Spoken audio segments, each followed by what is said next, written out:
back into UAP for this episode 129. I am Stephen Diener, back with you here, as always, on the Unidentified Alien Podcast for this new original episode of UAP.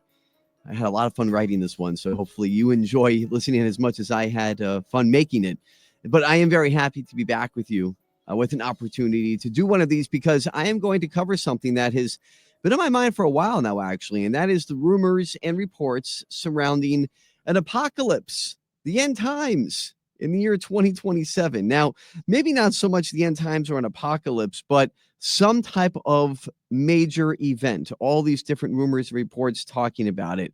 And I know, even though the idea of it may sound, far-fetched on its surface, I do find it striking, and I must say, how things kind of came together for this episode today.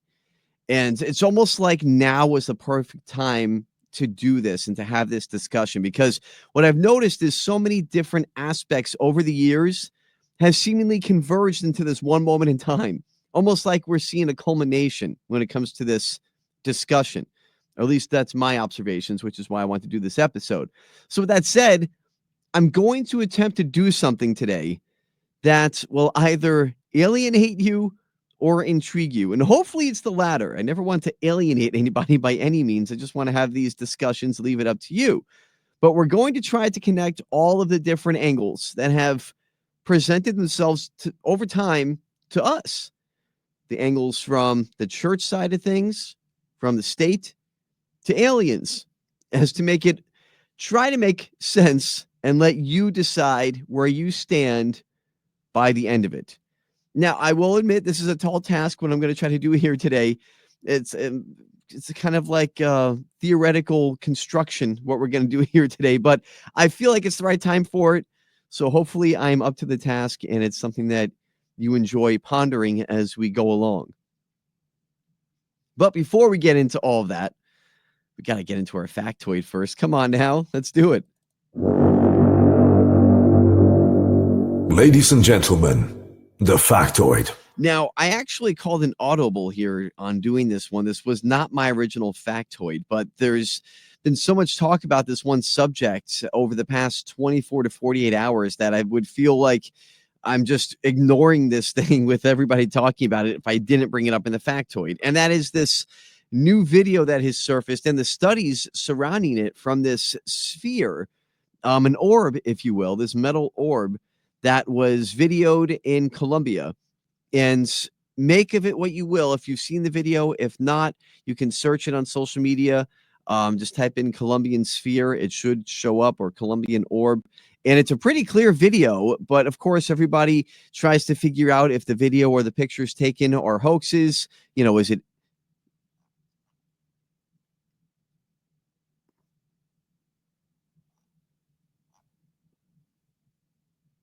Is it some type of AI? And hopefully, people wouldn't do that, but we know it does happen. But with this Colombian orb, it's very strange looking, especially in the video, as it just kind of skirts across the sky, and then all of a sudden it just drops.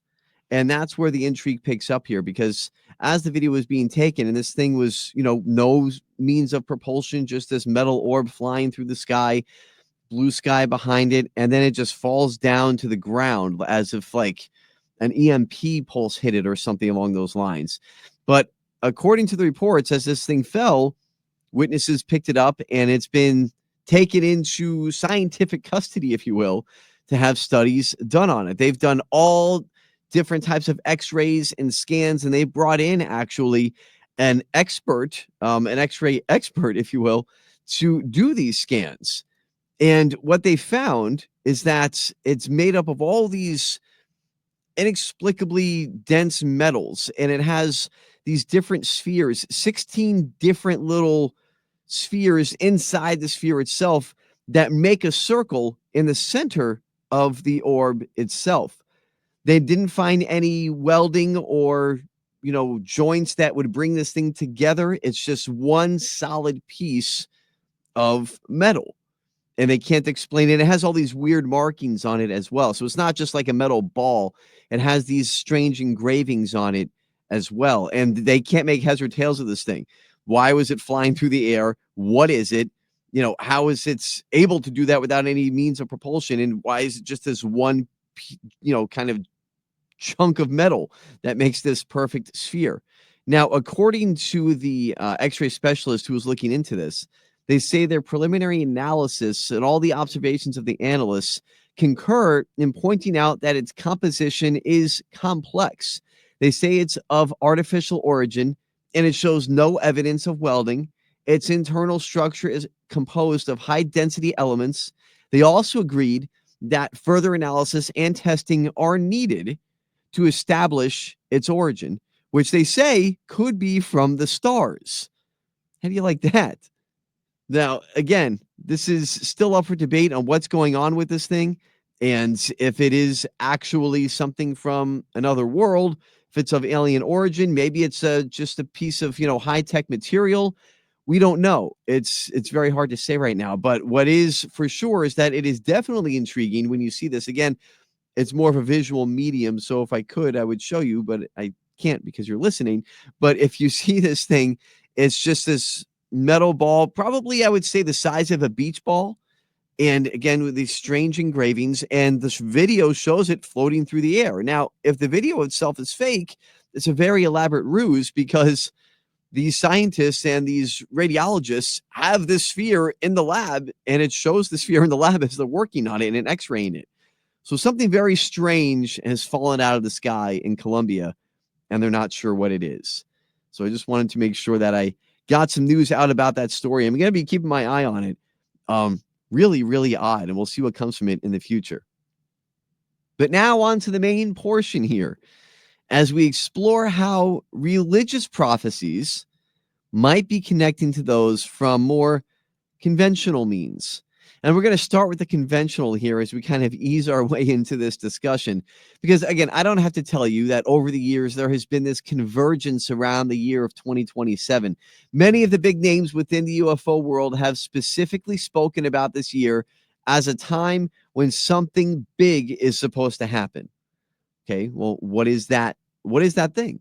Is it an alien invasion? Is it a revelation? Is it a global expansion of our consciousness, or is it some type of doomsday scenario?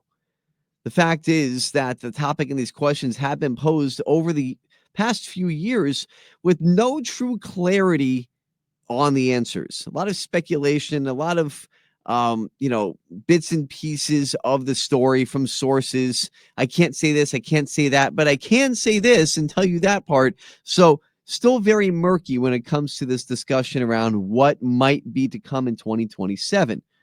But it is worth noting who has been talking about this and what answers they have been giving. We'll go ahead and start with an interview that was done here with the famed UFO journalist and author, Leslie Kean. Now, you remember Leslie Kean, of course, she was one of the big names that broke the story in the New York Times back in 2017, to really bringing this conversation, or at least helping to bring it into that new level of more of a mainstream conversation. And this interview was done back in 2023, where she had this to say concerning the next few years. I don't think we're going to be in any shape in a decade to be doing very much of anything. So I'm not hopeful for the future direction that we're moving in. And from what I've been told by sources, I think things are going to be pretty difficult starting in a few years. Okay, so starting in a few years is the key there, because again, that was done in 2023. So she's thinking outwardly ahead over the next 3 to 4 years. And that was kind of the start of the breadcrumbs when it came to 2027. And also another guy who we're going to talk about here in a minute, John Ramirez, former CIA agent, was one of the first ones to come out and talk about 2027 as well. And we'll get to him in a couple of minutes. But how about a name that we all know, Lou Elizondo? He has spoken about this on a few different occasions. And in this particular case, he had this to say. Yes, I've heard of them. Yes, I'm aware of them, and I'm not able to have that conversation. Got it. It's not my conversation to have, but I am aware of it. So that's Lou Elizondo. Again, he's spoken on this a few different times, and I just kind of cherry picked one clip because in the other clips, it's along the same lines of him talking about he's aware of the talk surrounding 2027 and this mysterious event or series of events that is said to be taking place then. But he mentions that it's not his place to talk about it, but he is aware of it. So, I mean, I do find it very, I guess, telling that someone like Lou Elizondo could have very easily kind of put this to bed. And I actually remember when he had that interview, and I remember thinking, oh, I haven't heard Lou Elizondo talk about 2027 yet. I'm very intrigued to hear what he has to say, because if he comes out and gives it credence, well, then there really might be something to this. But if he comes out and says that, well, it's all kind of malarkey, then I would, at least for me, say to myself, well, maybe there isn't much to it. But that's one of the things that really intrigued me. Again, this, my opinion, when Lou Elizondo came out and did give credence to this, to say, you know, he wasn't dismissive of it. He didn't laugh it off. He actually was quite the opposite. He comes out and says, yeah, there is something to it. I'm aware of it, but it's not my place to talk about it. What about somebody who, well, I don't think they get along too well, but just to go over all the names, Stephen Greer has spoken about this in the past as well. His take on it was pretty interesting too. Here's what Stephen Greer has had to say about the 2027 rumors. So far, we've just been cruising along, getting away with this foolish and childish behavior. But I can't give you a timeline on that.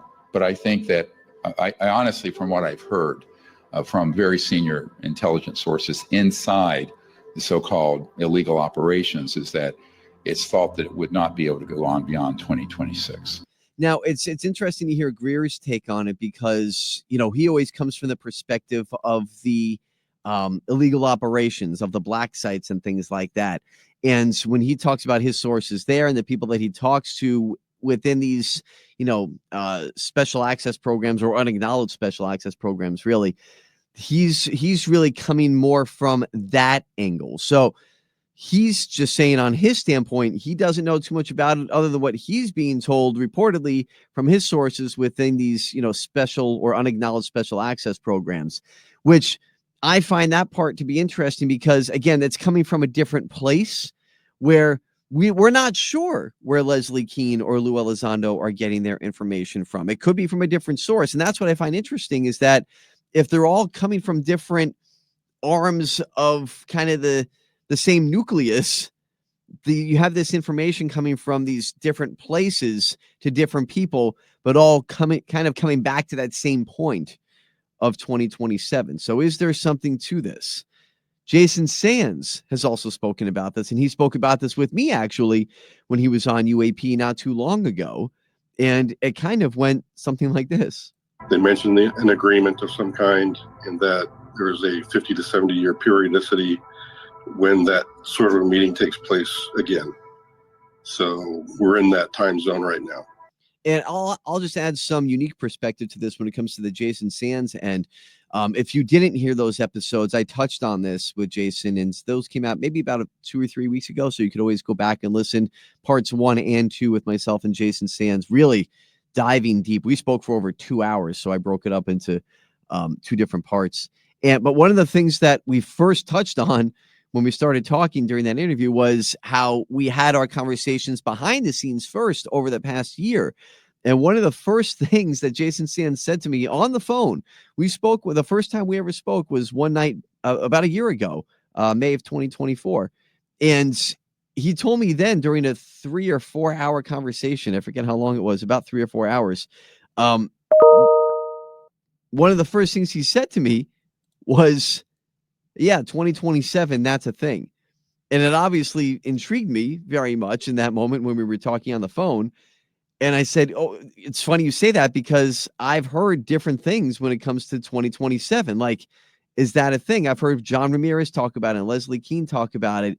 And he said to me, he's like, well, they might have got it from me because I was one of the first ones to mention this. And it goes back to something that you heard there in the clip that he spoke about, saying that he found out during his time in the program, overhearing these conversations, saying that there's only about 30 or 40 years left in the time frame on this, you know, so-called deal that these special access programs have with different alien races, such as the Greys, that if we don't give back technology or even bodies by a certain time period, that they're going to come back and take it into their own hands. And so that's what this event of 2027, at least according to what Jason Sands has told me, whether on the show or privately, points to as some type of contact event, according to that side of the information arm, if you will. But what about John Ramirez? I haven't spoken to him, but I've spoken about him a couple of times already. And he is, of course, the famous CIA agent who has come out and done multiple interviews on disclosing different things, not everything, different things, everything that he can when it comes to the UFO conversation, what he learned during his time in the CIA. Here's what John Ramirez has had to say about this in the past. I would say I've heard 2027 in a kind of an official capacity I can't reveal. So I think I would say that people in the government are aware of something happening and that there's limited time, a few more years to prepare the people, and that's what's ramping up this acceleration from the previous 7 decades of not even acknowledging it to now we are acknowledging it at a faster and faster pace. Yeah, and again, that interview was done a couple of years ago, and around the same time as the first one there from Leslie Keene that I played. And it's really interesting to note the similarities there between what Ramirez and Sands and Leslie Keene are all saying, that push towards a couple of years from now, something's going down, and this is what we keep hearing. John Ramirez actually continued here, and I thought this was pretty interesting, and I wanted to play it. The biggest takeaway for folks to understand is that things are happening on it's not a disclosure, it's a scheduled dissemination. And so certain things have to be set up before other things can be revealed. And that's exactly what I have thought over the past year or so, is this scheduled dissemination, a scheduled disclosure.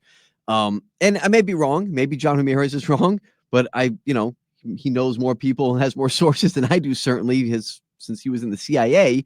So I find his opinion to be, one that carries weight. So to hear him say something like that kind of matches my own personal opinion, which has been what we've seen, whether it's congressional hearings, whether it's interviews that have come out on different shows, whistleblowers that have come out on different news networks.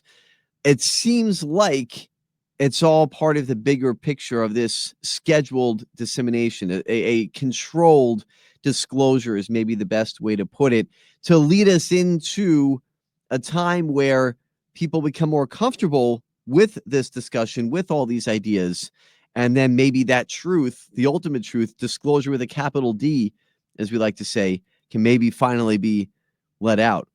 But what about on the other side of the spectrum? Someone like Chris Bledsoe. He was on with me not too long ago as well here on UAP. And again, it was one part actually.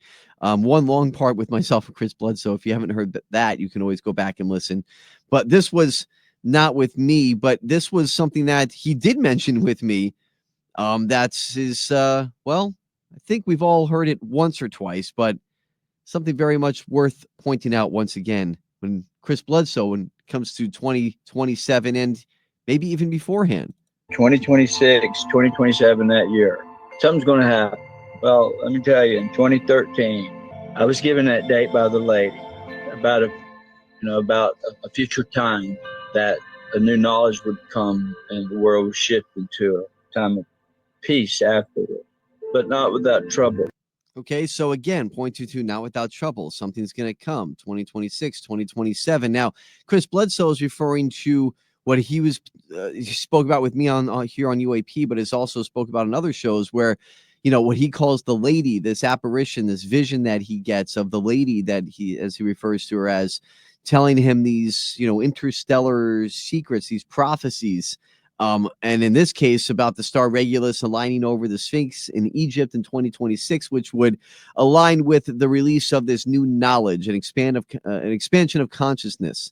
That's Chris Bledsoe's take, but also mentioning that not without some trouble first. So I'm not trying to freak you out by any means, but I just wanted to compile all these different comments from all these different names and voices in the UFO community that are all kind of saying the same type of thing. Whether or not that's a coincidence or maybe part of some type of disclosure or controlled disclosure is up to you to decide. Or maybe it speaks to some type of truth, since they're all saying the same thing. I don't know. But what about the flip side of things? What about someone like Jeremy Corbell? He said this in his recent TMZ documentary. Listen to what he had to say about the rumors and reports surrounding 2027. That is the lie you will be told. You're going to be told that there is a craft on its way to Earth. That's the lie. All right. So he's pointing towards this is one big fabrication, which is completely different from everything else that we just heard. Now, he's talking about maybe not 2027, and this is just the way I took it, maybe not 2027 itself as being a lie or some type of psyop, but he's talking specifically about like this mothership coming toward Earth, and it's going to get here in a couple of years, and it's going to be this big event, and that's a lie to have some type of psyop or Project Bluebeam, and don't believe it. So that's Jeremy Corbell's take on all of this. One more piece here from John Ramirez, though, before we kind of encapsulate all this and summarize it, because I thought this was definitely worth mentioning before we wrap this portion up of the show. I've been pushed back by CIA for 3 things, and one of them was 2027. Okay. So pushback from the CIA for a few things, and one of them was 2027. That's his words, not mine. I'm not telling you that's what John Ramirez said. John Ramirez, former CIA agent, has said that himself right there in that clip. And so believe him or not, but that's what he claims, is that one of the main things he receives pushback from the CIA is talking about 2027. Why is that? If that's true, then why? What is the big secret that surrounds this year? It's also worth noting there that at one point, John Ramirez mentioned that he also hears this a lot from the channeler and spiritual community. Says basically that they're constantly zeroing in on this date. I am curious, and I don't know whether or not this is true, but I would be curious to read into some of the remote viewers as well and what they had to say about 2027. And maybe we can do that on our own time collectively. But that's, when we talk about channelers and spiritual community, I think about remote viewers, and John Ramirez saying that there is also zeroing in on this date for some reason. So what does it all mean with Jeremy Corbell kind of going against the grain there, as you heard? And how do they all relate? Is it just a copycat situation, or is there really something to this? Is there some type of doomsday date that is nearing? Does it have to be a doomsday, or is it a conglomeration of things? Well, let's explore as we kind of move further into our synchronicities here and these convergences of all these different personalities and discussions, all pointing to something happening soon. We started with the conventional, the state, as you heard there, all these different names kind of coming together at different times, different years over the past few years, pointing to the same type of end date here. And now we're going to connect it to the church portion as we get into that part of the show. And I want to restate my original disclaimer, or even maybe put more of a highlight on it, because I want to make sure to say, and I apologize if it's overkill, but it just makes me feel better to say it, that I've never tried to do it, nor will I ever try to push any beliefs on you. That's not my purpose here. I'm not trying to push a belief system on anybody. The journey, in my opinion, the journey of faith is a personal road. Okay, that is my view on it. So I've never believed in pushing views on somebody, whatever it is. But I'm doing this as a presentation of the details of all the factors that relate to the subject we are discussing here today. Now, granted, these may be details that you wouldn't normally hear someone connect to the UFO conversation, some of the stuff that you're about to hear. So that is the risk I am taking today, and I fully admit that, by adding this wrinkle to the overall view of consideration. And just like any other episode, though, of UAP, it is up to you to decide as we connect all of these kind of intersecting dots, these webs that kind of weave together. It's up to you. That said, we're going to go ahead and dig into this aspect of the story, and it gets heavy. So it's just a warning, so get ready. But one of the things that led me to do this episode in general, and in the interest of full disclosure, I had something completely different planned for today. But I try to stay fluid because you never know how things change, schedules, expectations, whatever it might be. Things change, so you have to try to go with the flow. And I had something totally different planned. It was an interview that I had planned to come out today. But things change, so I had to pivot. And I'm talking like last minute, had to pivot into something completely different. And that's why I said at the beginning of this episode that I feel like maybe this was supposed to be the episode today, because it feels like the right time. It does, to have this discussion and put this out there. And as I kind of sat there to myself in my dark room, and I thought, okay, what am I going to do now for a new episode this week? This discussion popped into my head. And this is one of the reasons, this part here is one of the reasons why I wanted to do this in the first place. And that is the prophecy of the popes. And I've mentioned it in passing before, and I couldn't help but to notice the timing connected to the story and how it could tie into the near future when it comes to the prophecy of the popes. Because not only do we have conclave underway right now, as the College of Cardinals are selecting a new pope, but it also connects to this discussion, this idea that something could be happening, some type of event could be coming in the near future. We hear it from the conventional side of things with all the names that we mentioned in the UFO world, but it's also on the unconventional side, the prophetical side of things when it comes to the church. And it turns out it's been happening a lot longer than the conventional discussion. Here's a little intro to the prophecy of the popes. According to the traditional account, in 1139, Malachi was summoned to Rome by Pope Innocent II. While in Rome, Malachi purportedly experienced a vision of future popes, which he recorded as a sequence of cryptic phrases. This manuscript was then deposited in the Roman archive and forgotten about until it was rediscovered in 1590.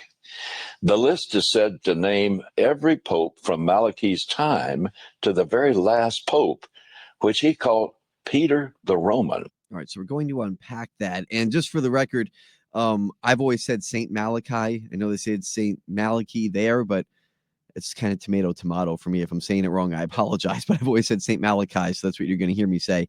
But one of so when they talk about, this prophecy, you can't ignore the timing of this and this Peter the Roman talk. And the thought that has been running through my head lately is that of how could all of these people that we just heard from and discussed all be saying the same thing about an event in 2027, while at the same time we have a supposed doomsday prophecy that is about to come to pass with the prophecy of the popes. Now, maybe it's just me mixing my own observations, or could there be something to this seemingly very unintentional convergence from two very different sides of the coin, centuries apart, by the way?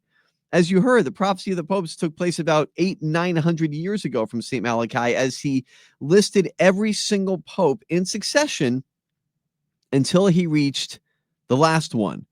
Now, the last pope is supposed to be called Peter the Roman, according to this prophecy. And that pope was supposed to take place after Benedict XVI. Now, as we know, Pope Francis came in after Benedict XVI. But some say that it was under false pretenses. Now, maybe we're splitting hairs here, but I'm just telling you what some say, because if you remember, Pope Benedict was the first pope to resign in 500 years. So none of us had ever seen anything like that before. He did not die in papal office, as so many other popes have done over the past 2,000 years. Benedict actually resigned. And that's when Pope Francis was elected into the papacy back in 2013. So some say that the prophecy has not yet been fulfilled and that the Pope after Francis is the true Peter the Roman, the last Pope in the line of the prophecy of the popes from St. Malachi. And according to that prophecy, that it would lead to the end times, the second coming. So who is Peter the Roman? What is this talk about Peter the Roman? Let's hear a little bit more about that. According to Malachi's description, Peter the Roman will be the Pope who will work with the Antichrist. All right, well, that's unsettling. you know, you don't want to hear about a Pope working with the Antichrist. And that's why this is so crazy, because this convergence. It's just wild to me. And that's what really struck me over the past couple of days as I was writing this episode and putting it together. Just this tie-in that we have from two completely different sides of the conversation about a coming date. And then you can bring in an 800 and 900-year-old prophecy that ties in with what, those in the UFO world have been saying just over the past 3 years. I mean, maybe it's just wild. But what if it's a fake? Okay, let me just throw that out there. What if St. Malachi at that time just made this up? Or maybe it was somebody else who made it up in St. Malachi's name. Well, something to consider, but also consider this. It cannot be dated any later than 1590. So if this prophecy is a forgery, it still has remarkable predictions about our present times that are over 400 years old. Okay, so it's a point that can't be ignored. If it was faked, if it was, a hoax of its time, which would take a lot of effort, quite frankly, because there's all these different Latin phrases that pertain to each pope for the next, 800 years. And if that's the case, again, you go through a lot of trouble. Why? It's not like, they had social media 800 years ago.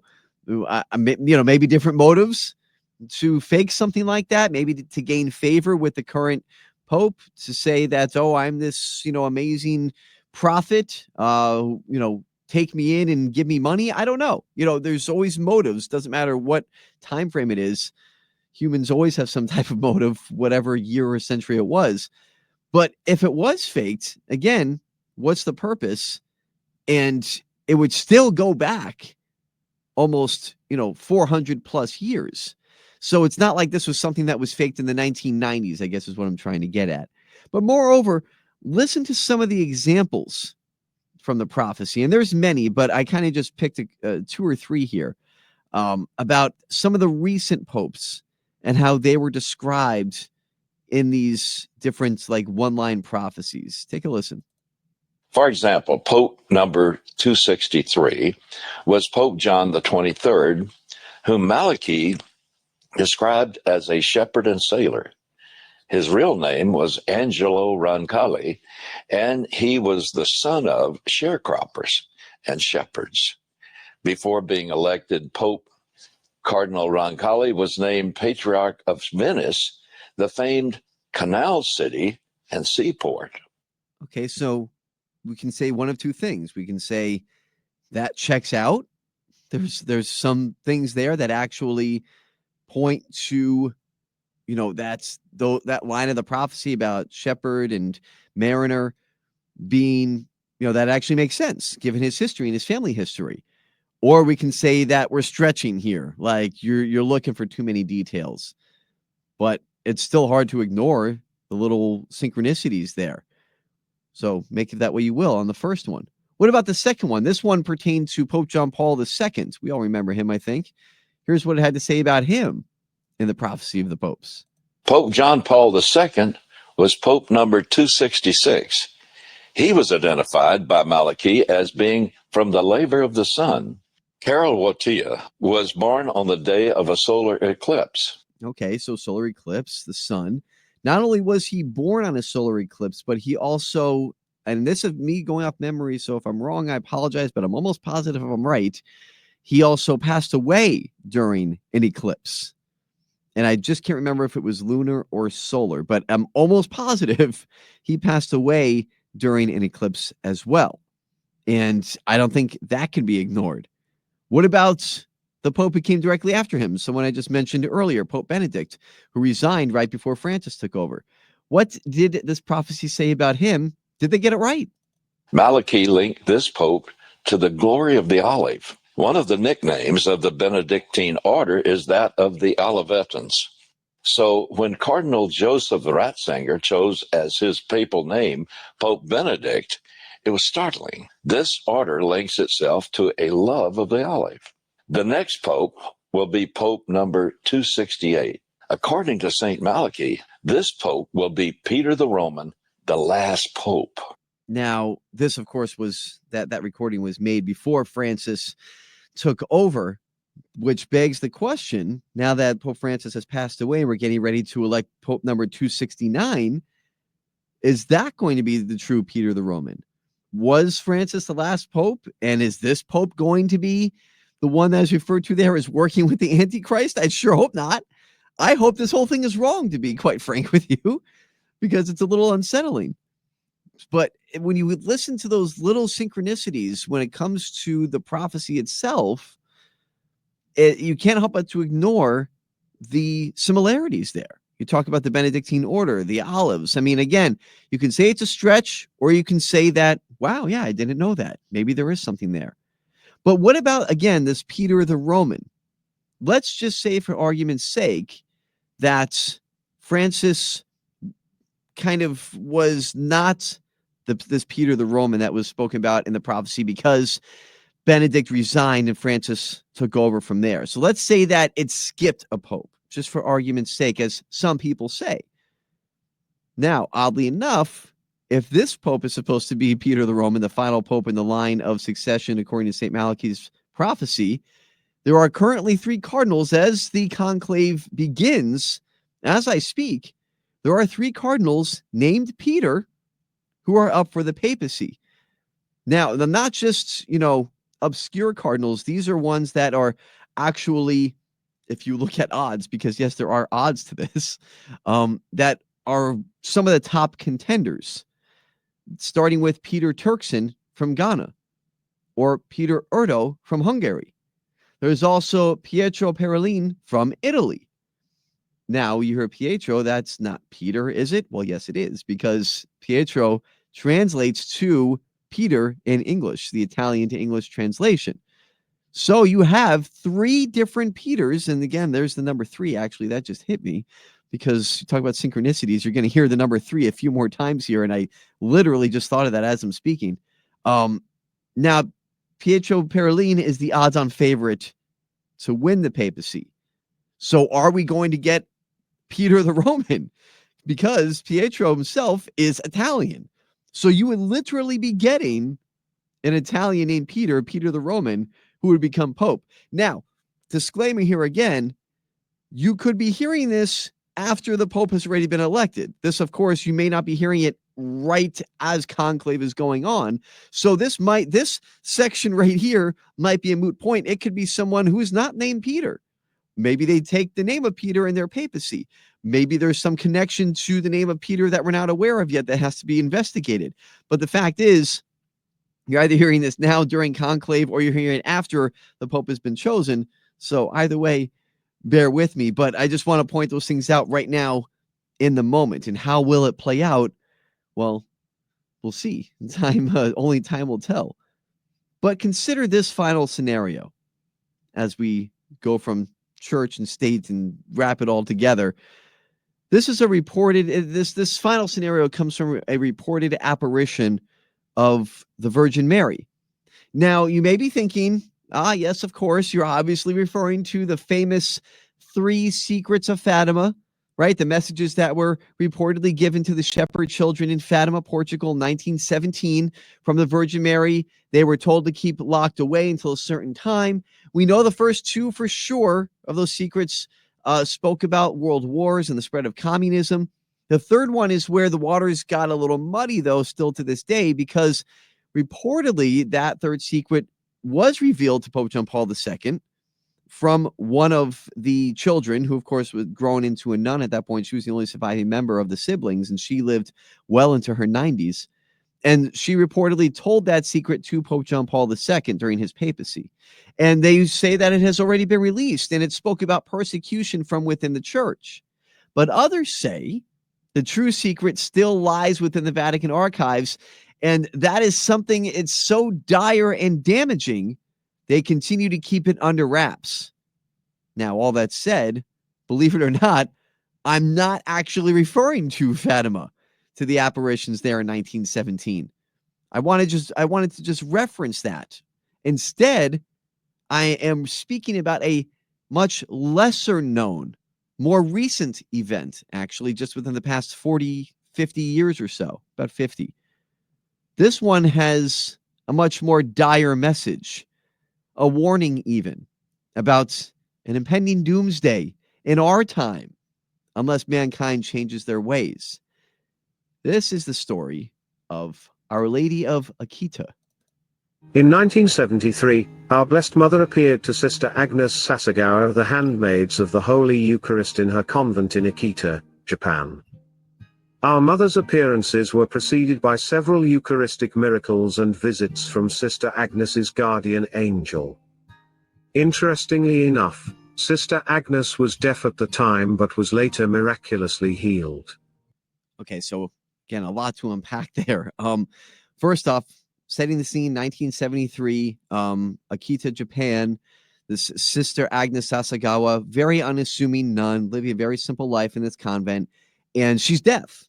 And her, reportedly, according to the story, her guardian angel appears to her, kind of setting the table, kind of laying the groundwork for these apparitions of Mary before they began.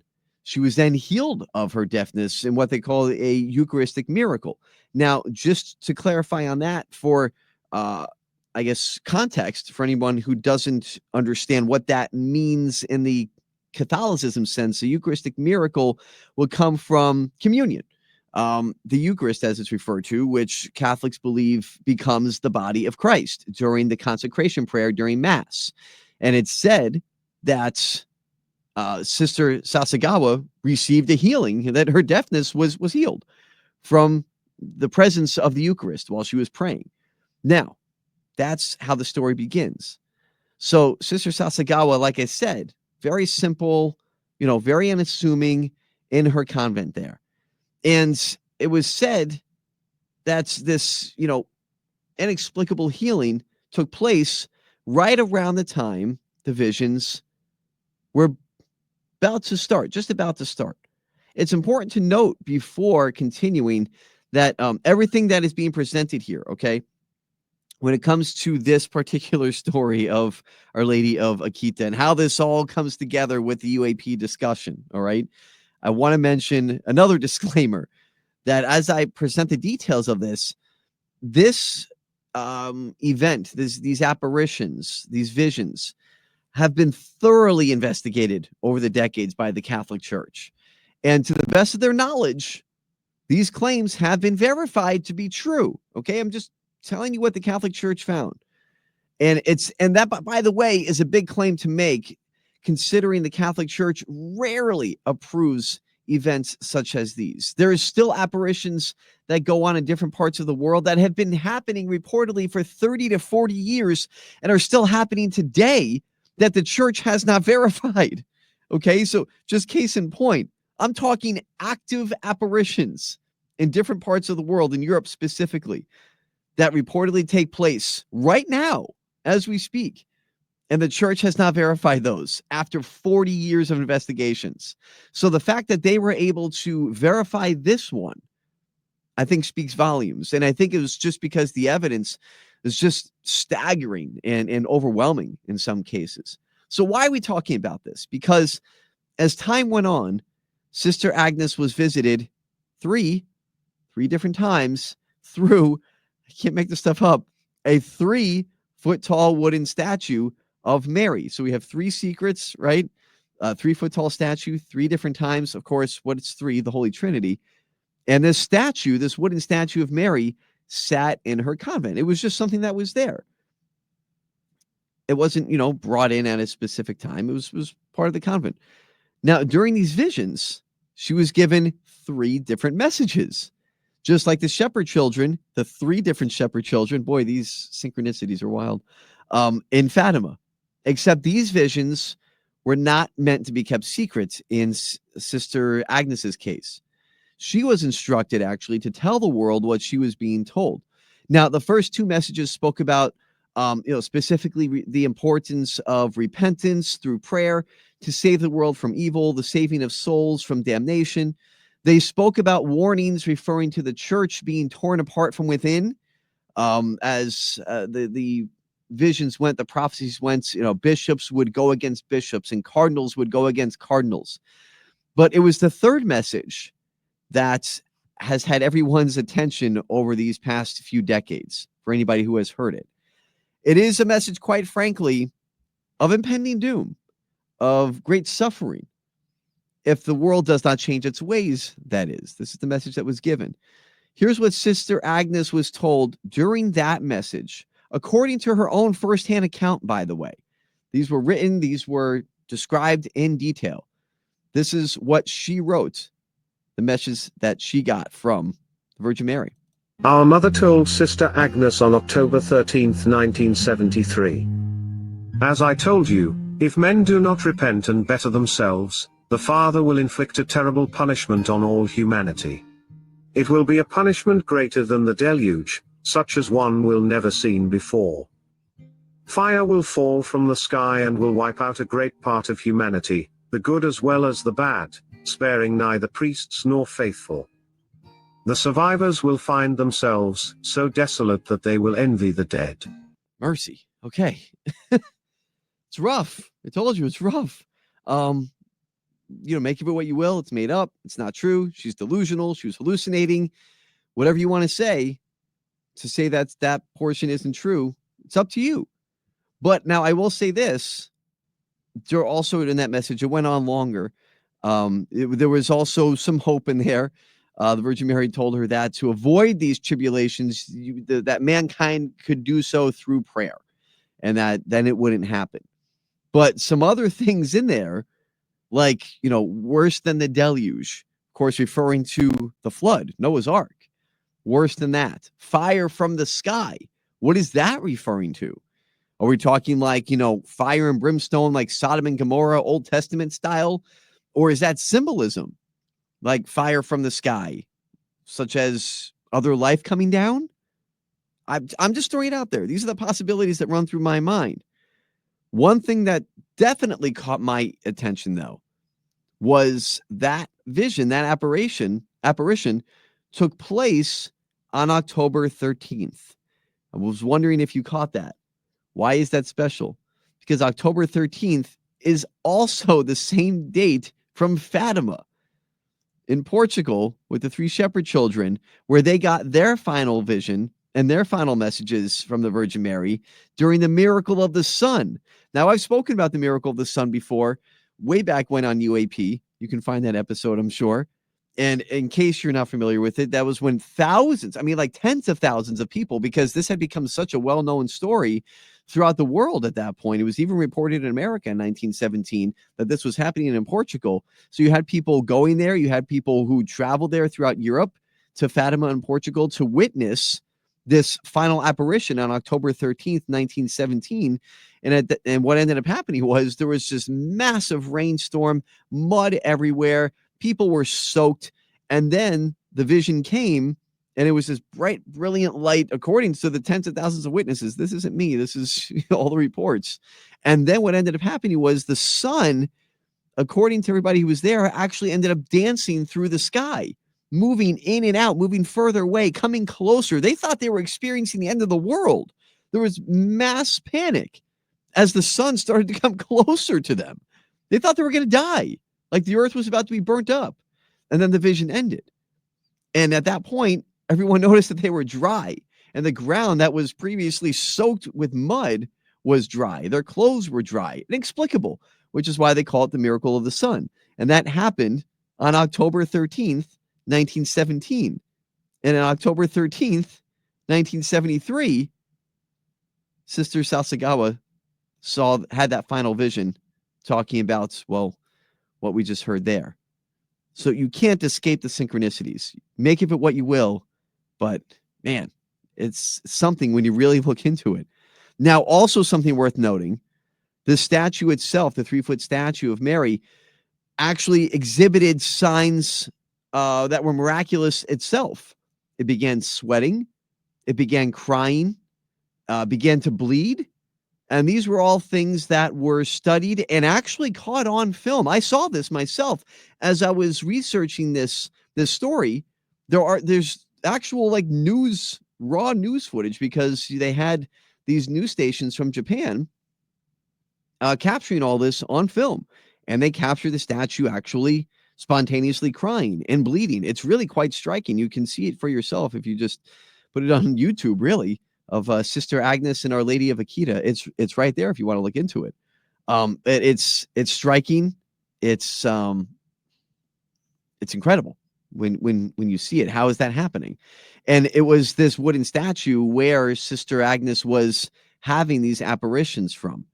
Now, they actually did testing on the tears that were coming from this statue, and they found that it was human tears. So I don't know. Again, you can check into it yourself. It's all there. So do with it what you will. But I thought it was absolutely worth mentioning as we put together the details of all these little, maybe not so little, synchronicities. And take these final details into consideration, if you will, as we get ready to wrap up here today. It was said that these events that were warned about during Sister Agnes's vision would not take place until she passed away. That's what was told to her. It was in her diaries. It was well known within her circle. Not going to happen until she passes away. Sister Agnes died on August 15th, 2024, less than a year ago, as we sit here today. Now, that date itself, I mean, my goodness, it doesn't end. That date itself of August 15th is also very notable. I'm going to tell you why in a second. First, though, believe it or not, Sister Agnes had something to say about the line of popes. Much like St. Malachi, and also much like him, her visions, unfortunately, did not paint a very nice picture. Now, this passage was actually discovered in her own personal writings recently after she passed away, again, back in August of 2024. So this passage was really just discovered a few months ago, maybe just a few months before Pope Francis passed away himself.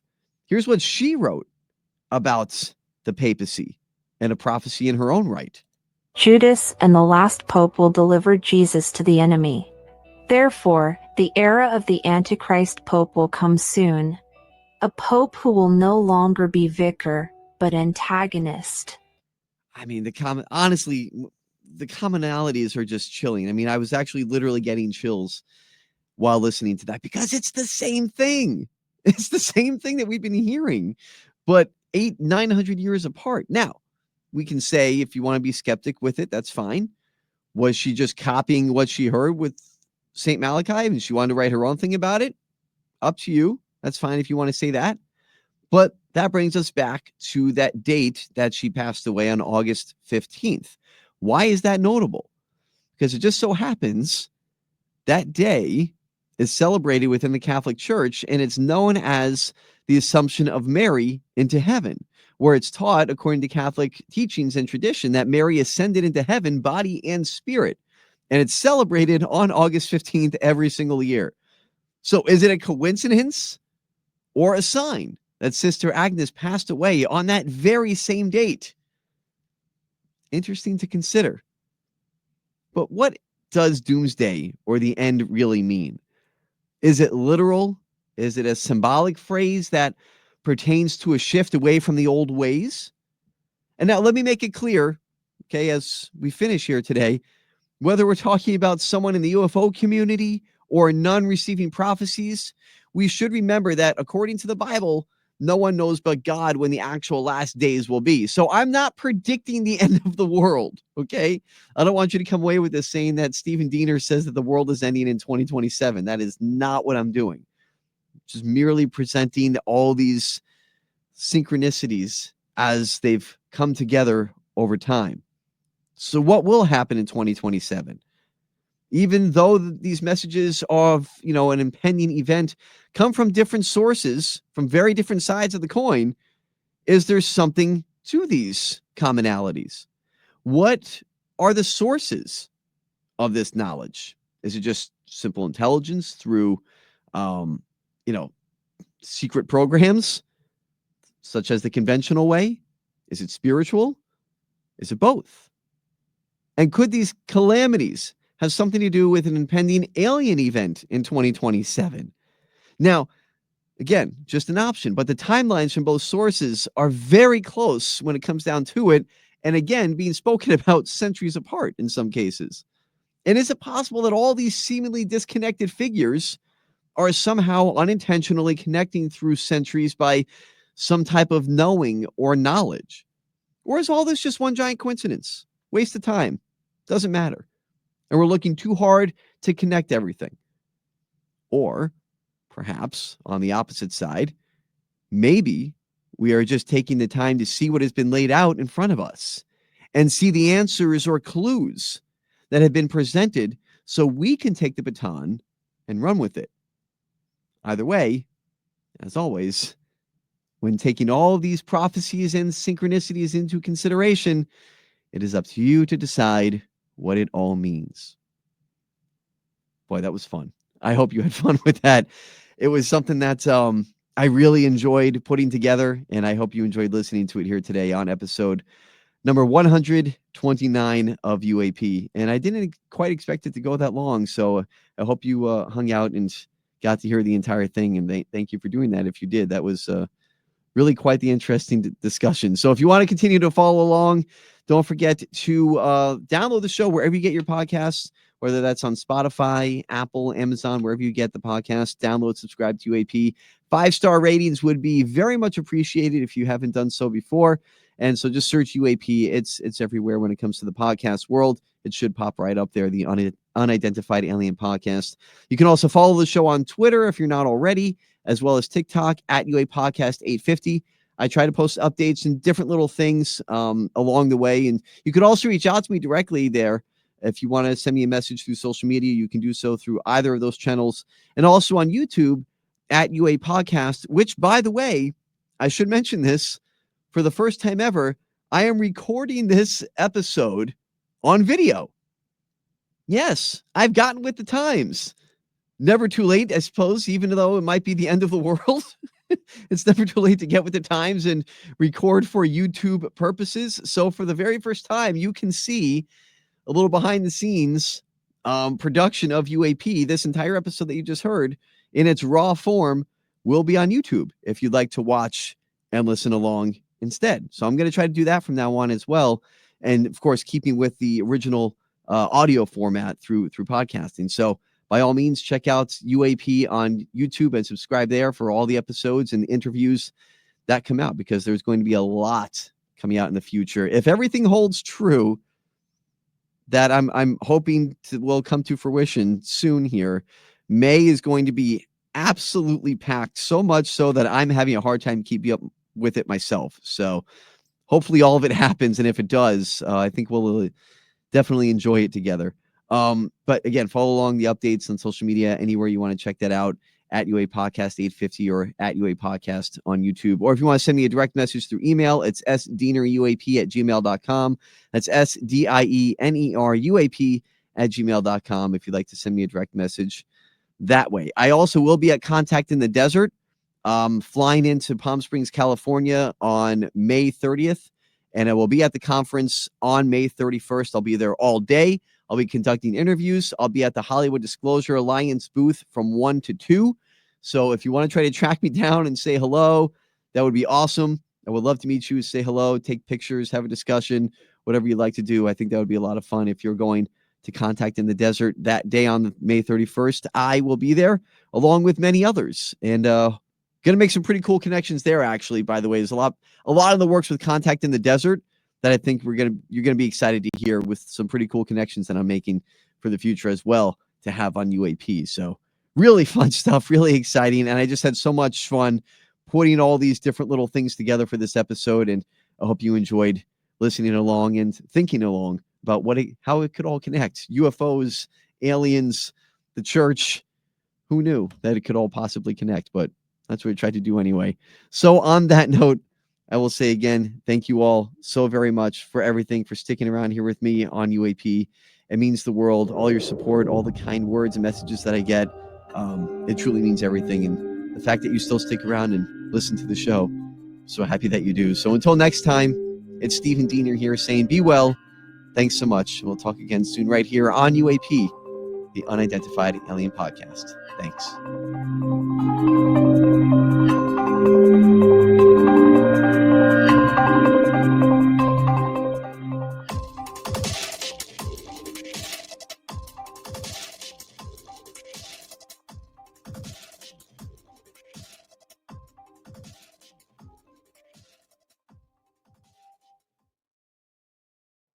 Well, just a quick thank you to everybody who was watching on YouTube. Really appreciate it, and see you again soon.